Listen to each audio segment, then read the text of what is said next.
Turabasuje cyane abadukurikiye bari hirya no hino. Twishimiye cyane ko uyu munsi noneho kuri channel yacu mugiye kubona umuntu. Ubundi mwajyaga mwumva ibiganiro gusa bijyanye n'ubuzima ariko nta muntu mubona. Uyu munsi twabazaniye umutumirwa.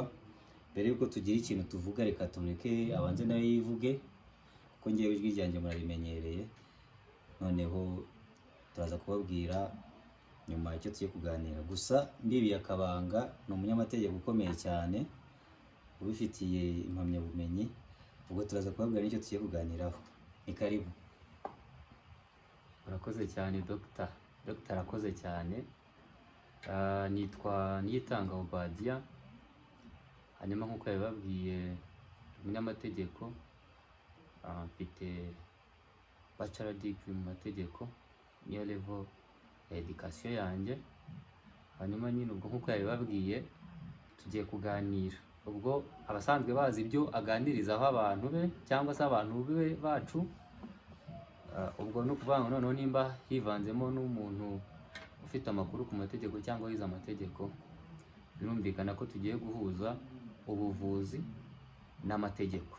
Turebe kuki ibyo ari ibintu bibiri bigomba kugendana, kuki cyane cyane yaba kuri side y'uvurwa cyangwa se uvura, bose bakwiye kugira amakuru make bamenya ku mategeko, yaba yarengera uvurwa cyangwa uvura bitewe n'impamvu runaka. Turaza rero kubiganiraho mu buryo burambuye kandi ntimujye kure, ntimucikwe. Ni byiza cyane, biraza kubashimisha. Urakoze cyane. Aha, mwabyumvise rero tugiye kuganira ku mategeko n'ubuvuzi. Ariko wenda abantu bamwe hari ikibazo bajya kunda kwibaza ngo ese muganga mpemukiye nariga he? Ese abaganga bagira amategeko abahana mu byo bakora? Ese kumwe twumva ngo muganga bamufunze yakoze icyaha iki n'iki, ese aba yafungiwe iki? Turareba, aradusobanurira ibyo byose. Turebe ese abaganga bagira ibyaha? Ese iyo bakoze icyaha ni iki kibahana? Ese ntihaba hari ibyaha nkorerwa n'abaganga ariko kuko ntarinzi ko ibyo bari kunkorera ari ibyaha ugasanga ndarengana? Uyu munsi byose murabisobanukirwa. Ariko reka mbanze mubaze, ese nk'umuntu wize amategeko koko birashoboka ko umuganga ashobora gukora icyaha umurwayi? Ego, ndagira ngo mbanze mvuge kano kantu rero nk'umunyamategeko. Wenda turi cyane ku bijyanye n'ubuvuzi, ariko reka tubanze turebe. Ahubwo umuganga ni umuntu. Umuganga ni umuntu cyane rwose. Umuganga ni umuntu. Rero reka twemere ko umuntu wese, icyitwa ikiremwamuntu cyose, ashobora gukora icyaha. Umuganga ashobora gukorera umurwayi icyaha, n'umurwayi ashobora gukorera umuganga icyaha. Byose birashoboka. Tuvuga icyo kibazo ari uko nagisubiza. Hanyuma wenda turaza kugenda twifashisha n'amategeko. Abantu bazi amategeko cyangwa bafite amakuru ku mategeko barabizi neza ko amategeko yose ashingiye ku itegeko nshinga. Buri gihugu kigira itegeko nshinga cyangwa icyo bita constitution cyangwa constitution mu cyongereza, ariyo ibisa nk'aho ikubiyemo ishusho igihugu kigenderamo mu bijyanye n'amategeko cyangwa se n'ubutabera. Rero ndagira ngo tubanze turebe ingingo ya 15 muri constitution y'u Rwanda, ivuga ngo kureshya imbere y'amategeko. Ariyo mpamvu nayo mbanje kumubaza ngo umuganga ni umuntu. Itegeko constitution y'u Rwanda ku ngingo yayo ya 15 ivuga ko abantu bose barareshya imbere y'amategeko, amategeko abarengera ku buryo bungana.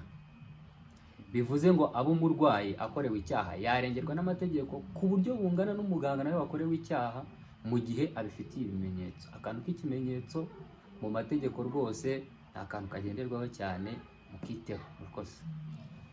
Aha, ntimujye kure rero. Iki gihe navuze cya constitution, ntekereza ko niba ntibeshye nubwo ntize amategeko, ariko iki ni igitabo gihari. Ese umuturage ubundi iki gitabo cya constitution abasha kuba yagitunga akajya yisomera ayo mategeko ku buryo n'ibintu turi buvuge twajya tubarangira na page n'itegeko umubare waryo, ku buryo ntiyagenda akabyisomera koko akabisangamo? Icyo gitabo koko kirahari, umuntu yakibona? Urakoze cyane kumbaza iki kibazo. Cyo wenda ndakivuga ku buryo bwiza kandi busesuye, kuko amategeko ashyirirwaho abaturage. Burya hari abantu batekereza ko amategeko ngo ashyirirwaho abashinjacyaha cyangwa abacamanza cyangwa abaroya, ariko se katureba amategeko ni bande agiraho ingaruka cyangwa agirirwaho? Ni abaturage. Bivuze ngo rero kuba amategeko ashyirirwaho abaturage baba bakwiye kuyamenya ubundi. Amategeko aba published, kera yabaga ari no mu library no mu library ari hard, ariko ubu ngubu kubera ko turi kujya mu isi y'ikoranabuhanga bayapublishinga kuri internet, ku buryo nawe ugiye ukandikaho ngo itegeko nshinga ry'u Rwanda, barariguha bakaguha page zose, uba wemerewe kurisoma. Kandi ikindi kintu mutari muzi ni uko buriya hari igihe kuba utazi ko itegeko rihari cyangwa kuba utarizi ntabwo biribuza kuguhana. Kakandirika nkasubiremo, kuba utazi ko itegeko rihari cyangwa kuba utarizi ntabwo biribuza kuguhana. Ako kantu mwakumvisha? Bivuze ngo rero ahubwo baturage banyarwanda dukwiye kwiga amategeko kugira ngo byibuze nujya ujya no gukora ikintu ujye uvuga ati iki kintu hari ahantu nkizi, reka ngendemo gake. Murakoze. Ko numva biteye ubwoba. Ubwo bishatse kuvuga ko nshobora gukora icyaha bakanshinja ko nakoze icyaha kandi ntarinzi ko icyo nakoze ari icyaha kandi bakanampana? Cyane rwose. Abantu benshi burya bamenya amategeko cyane iyo bageze mu rukiko.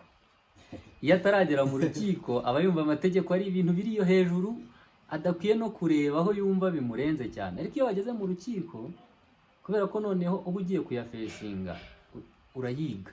Ariko ubundi ntabwo byari bikwiye ko wiga amategeko cyangwa ugira ubumenyi uyagiraho kuko mwagonganye. Biba bisaba ngo ubu yaza, ahubwo aho kugira ngo ugongane nayo wirinde. Nicyo gituma n'amategeko abaho akaba published. Kandi ikindi nababwira nuko itegeko rivuga ko nimba itegeko ribaye published ku buryo bwemewe n'amategeko, nyuma y'iminsi 15 ryakugiraho ingaruka, waba ubizi waba utabizi. Urumva ko rero tuba dukeneye gufata amakuru cyane kandi ku buryo bwihuse. Hari n'uburyo itegeko rivugururwa, nabyo burya abaturage tuba dukwiye kubikurikirana kugira ngo nyine ayo makuru cyangwa ibyavuguruwemo tubimenye mu buryo bwihuse. Murakoze. Murabyumva rero ko amategeko ni ikintu gikomeye cyane kandi ni ikintu gishobora kutugiraho ingaruka. By'umwihariko arizi neza ko nanjye ndi muri uwo mwuga w'ubuganga. Abaganga nta hantu tugira twiga amategeko yaduhana. Wenda icyo abaganga biga ni deontologie professionnelle cyangwa se imigirirwe ikwiye kuranga abantu bari mu mwuga bahuriyeho, ariko ntabwo ari ibintu tuba tuzi ko byagera ku rwego rwo guhanisha umuntu, kugera ku rwego rwa leta aho umuntu ashobora kuba yagira uburyo ahanwa n'amategeko rusange cyangwa akaburanishwa akaba yanafungwa. Ariko ubu tugiye kubireba byose. Mwigire hafi rero tubashe kwiga ibi bintu. Arakoze cyane. Ngira ngo amazina murayibuka, yamaze kutwibwira. Umuntu ukomeye cyane wize ibintu by'amategeko, bimazemo n'imyaka myinshi ko kubyiga nabyo nabonye bitorohe, bitanihuta cyane. Ubu rero kugira ngo tugendane neza wenda mu mujyo umwe, tugiye kubanza turebe amategeko y'u Rwanda avuga iki ku bijyanye n'iby'umurwayi yagakwiye gukorerwa, cyangwa se dushatse twabyita uburenganzira bw'umurwayi. Ese umurwayi afite ubuhe burenganzira? Niba ugeze kwa muganga, ni ibiki biri mu burenganzira bwawe ku buryo niba utabihawe cyangwa se niba utabibonye ugomba kuvuga ngo mwandenganyije? Icyo kintu yakitubwiraho mu buryo burambuye. Murakoze cyane. Rero kambanya mvuge kano kantu, ntangira nababwiye ko burya amategeko n'ubuvuzi hari ukuntu bisa nkaho bikomeyemo cyane, ariyo mpamvu biba bikwiye no kugendana. Nuko ni ibintu ukora ikosa, kurikosora kenshi bikaba bitagikunze. Ni ukuvuga ngo nimba utwitinze umurwayi nabi mu by'ukuri, hari igihe wigarura kubikosora ugasanga umuntu yamaze kwangirika already.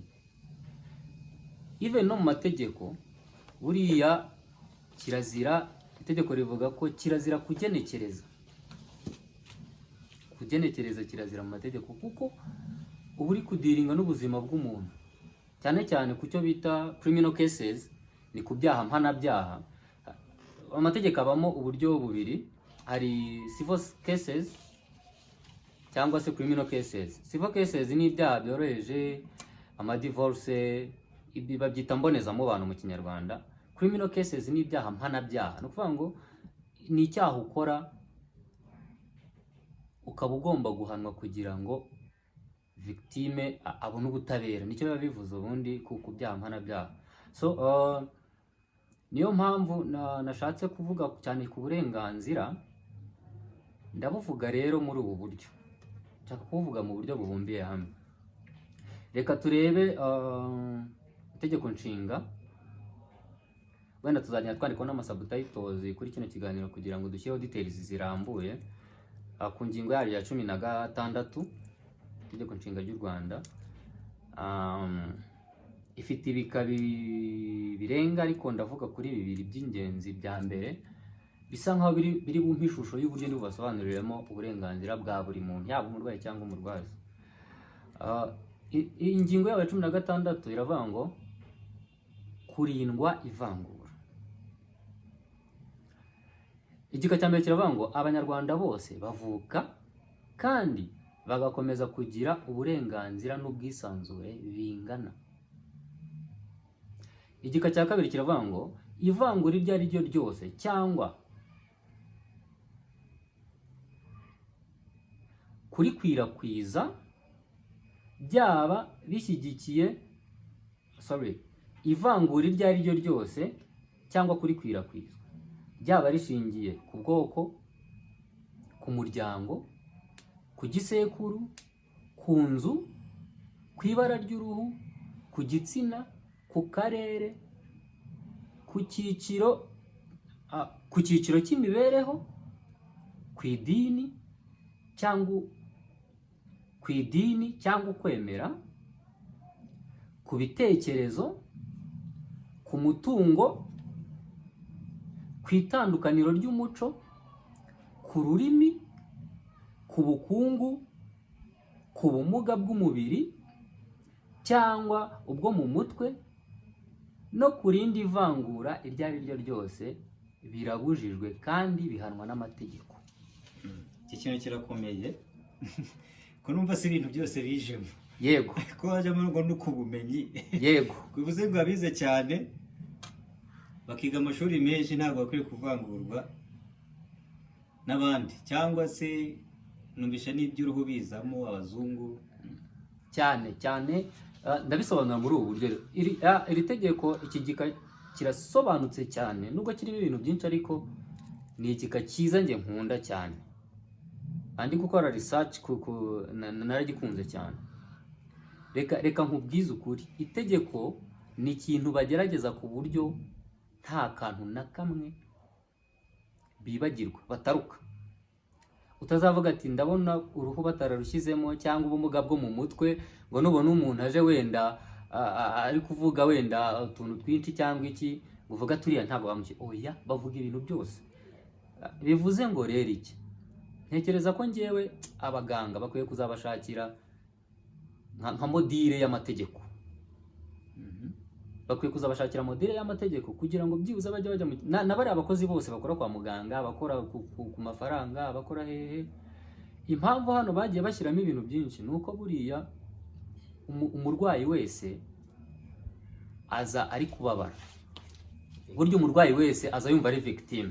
Abari victime nibyo. Ntekereza ko ari nako mubita, babita victims. Bita Patients. Okay, victime nawe nabishyize mu mategeko cyane. Ariko ngo hari ababita abakiriya, narabyumvishe ba. Kugira ngo babafate neza nabyo bisigaye bikoreshwa. Umukiriya rero ni ikindi kintu. Ubwo nagira ngo mbabwire ngo mu by'ukuri kwa muganga hagakwiye gukoreshwa uburinganire bukabije. Ndeka kubwita bwinshi, bukabije cyane. Ese muri rusange iyo tuvuze kuringaniza abantu cyangwa kutavangura ubundi aba ari igiki dushatse kuvuga? Ese ni kumwe wenda kwa muganga hashobora kuza umuganga kwivuza ukabona aciye ku bandi, ese biriya tubyita ivangura cyangwa kutaringaniza? Ese ni kumwe wenda umuntu azarembye bakamucisha ku bandi? Dusobanure neza twumve icyo kintu turi kwita kurutanya abantu cyangwa kuvangura icyo ari cyo. Okay, umbajije ikibazo cyiza cyane ndagira ngo turebe kuri ubu buryo, mbasobanurire itegeko kuri ubu buryo. Iyo tugiye kwita ikintu kuvangura, tureba abantu bari mu cyiciro kimwe. Tuvuge twese tuze kwivuza twahageze saa 12, twese tuze kwivuza twahageze saa 12. Hanyuma wowe nk'umuganga uraje kubera ko harimo murumuna wawe, uramufasha umucishije inyuma, ugiye kumuvura. Aciye mu gikari. Burya nibyo by'umuganga, usibye ko wenda wambwiye ko nawe mugira amategeko yanyu abagenga, wenda ashobora kuvuga ati wenda hari nk'uburyo umuntu ashobora kuza ari mu kazi akaba yafashwa mbere y'abandi kubera izindi nshingano afite, ariko ubundi izo nshingano ziba zidahari, aba akwiye gutegereza nk'abandi.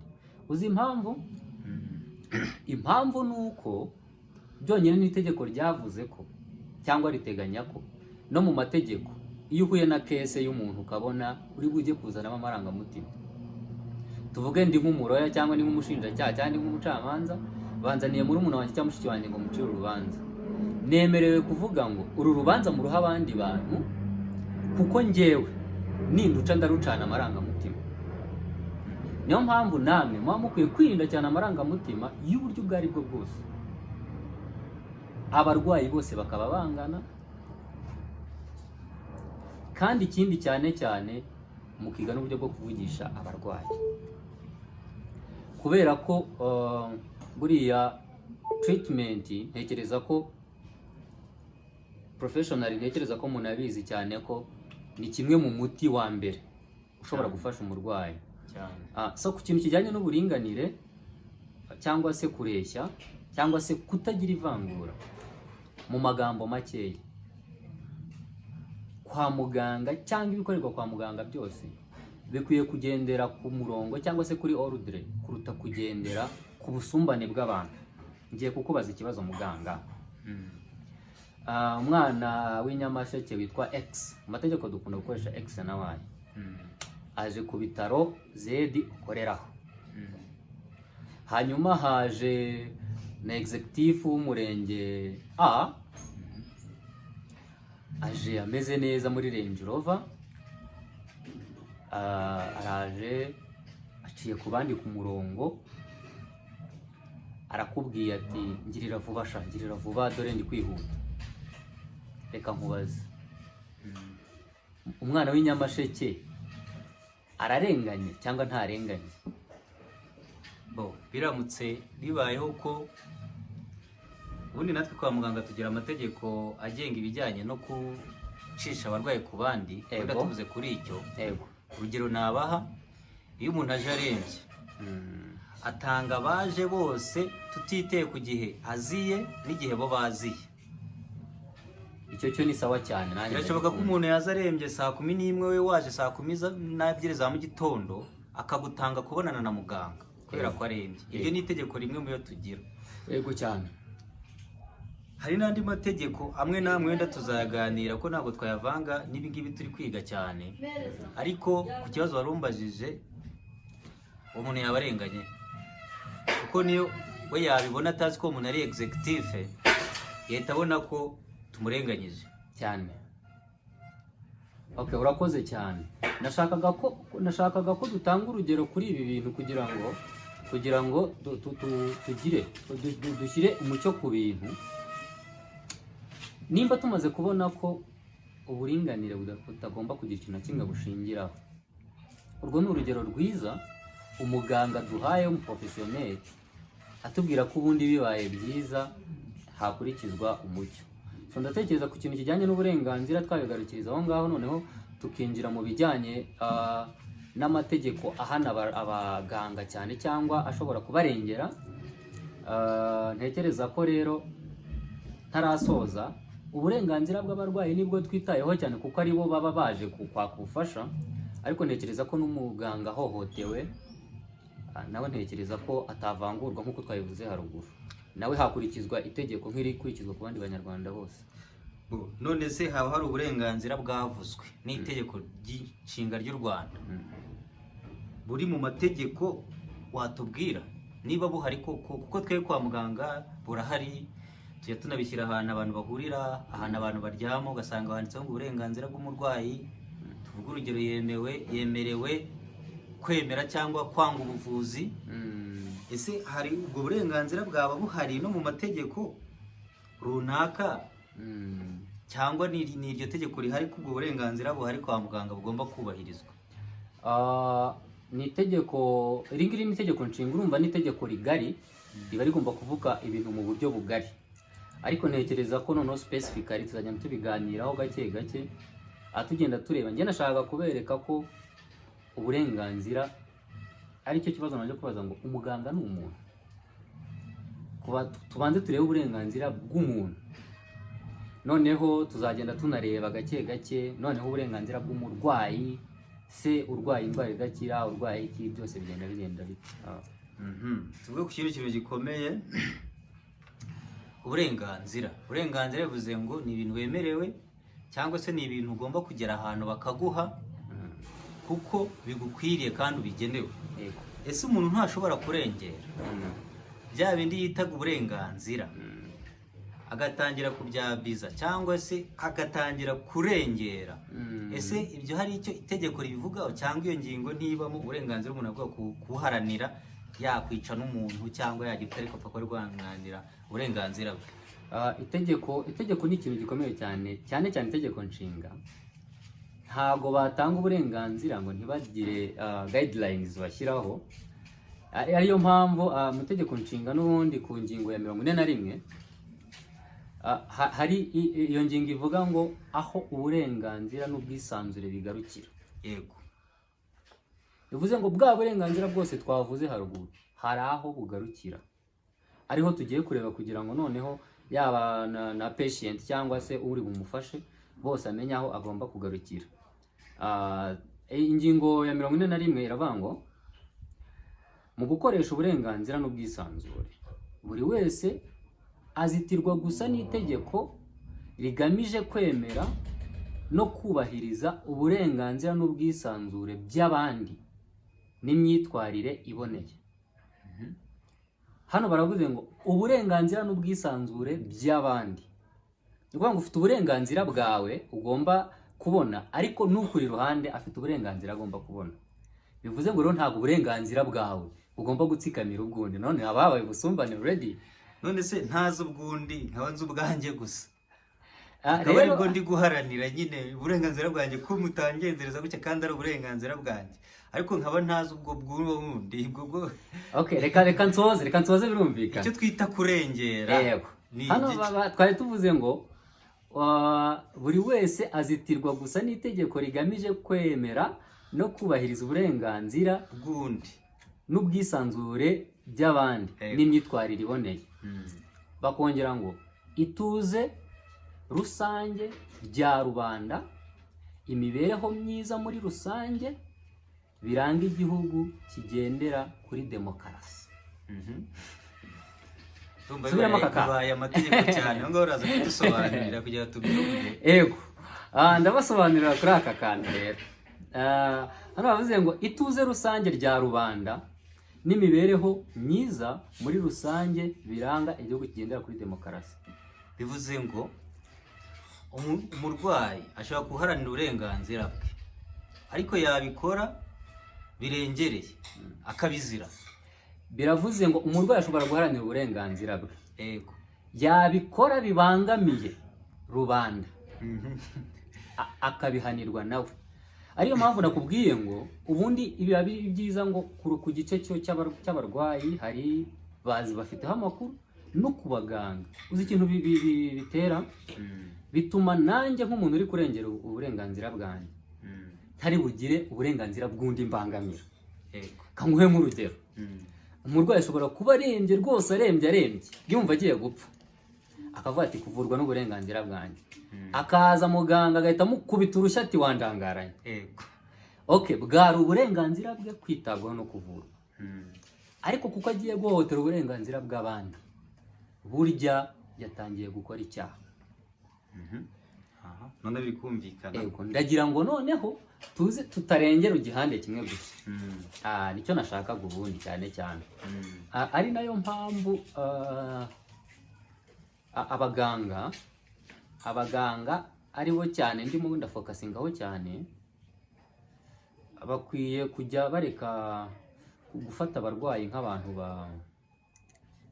bakwiye kujya bareka gufata abarwayi nk'abakiriya. Ego, wambwiye ngo hari igihe biba abakiriya kugira ngo umuntu yitabweho, ariko nanone twahise tugiye muri clientele twajya no ku buryo bwo kwishyurwa. Uburyo bwo kwishyurwa no bita bugena uburyo uri bwitabweho. Ariyo mpamvu abaganga baba bakwiye gufata umurwayi nka patient, umuntu ukeneye ubufasha kabisa, kuruta kuba akeneye ikindi kintu cyose. Akeneye ubufasha bwa mbere. Ntekereza ko byahita bibumbira hamwe ibyo byose bikagenda neza. Tuvuze kuri aka kantu, wenda nako ngiye kwibariza njyewe, kuko nzi ko hari abarwayi babivuga, wenda muri iyi minsi ntibikibaho cyane, ariko hari abarwayi bavuga ko urugero ari kubyara, wenda baravuga ati kora gutya, akazana ubutesi, muganga akaba yamukubita nk'urushyi kugira ngo amukebure ubuzima bw'umwana n'umubyeyi byose bize kuhava ari bizima.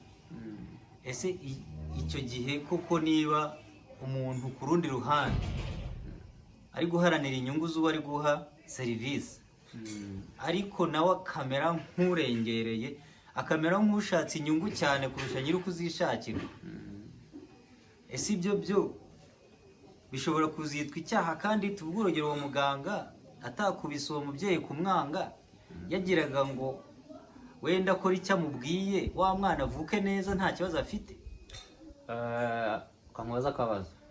Uzi impamvu ahantu henshi muri public places bakashyira kamera?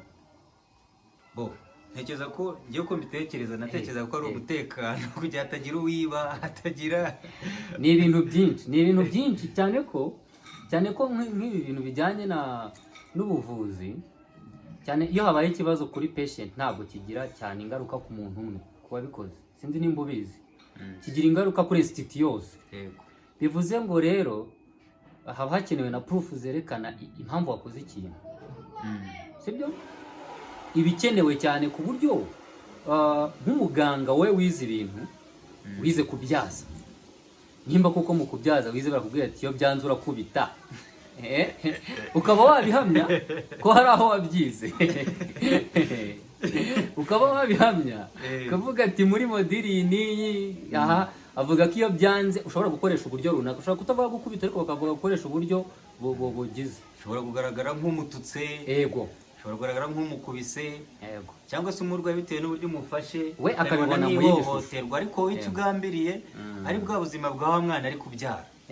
Ntekereza ko rero nakubwiye ngo amategeko ni magari, ariko hagiye hari n'amategeko arengera buri cyiciro cy'abakozi.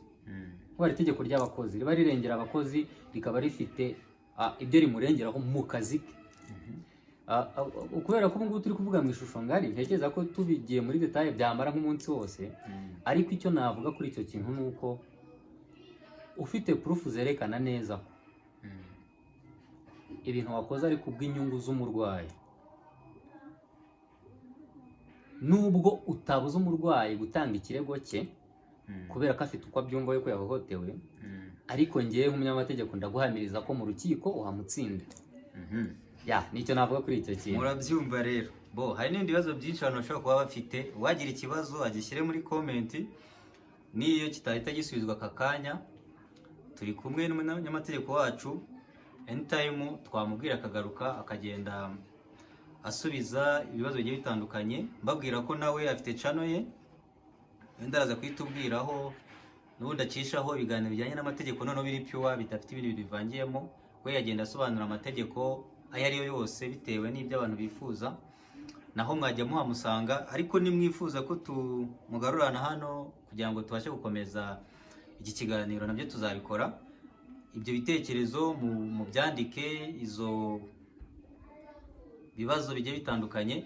Birashoboka dushobora kuza kubisubiza, nitumara kubibona n'ibindi nabyo bidashoboka tuzongera tumutumire ahere ruhande agenda asubiza. Ntekereza ko rero iki kintu kijyanye n'uburenganzira bw'umurwayi, uburenganzira bw'umuganga naho bigarukira agisobanuye neza cyane.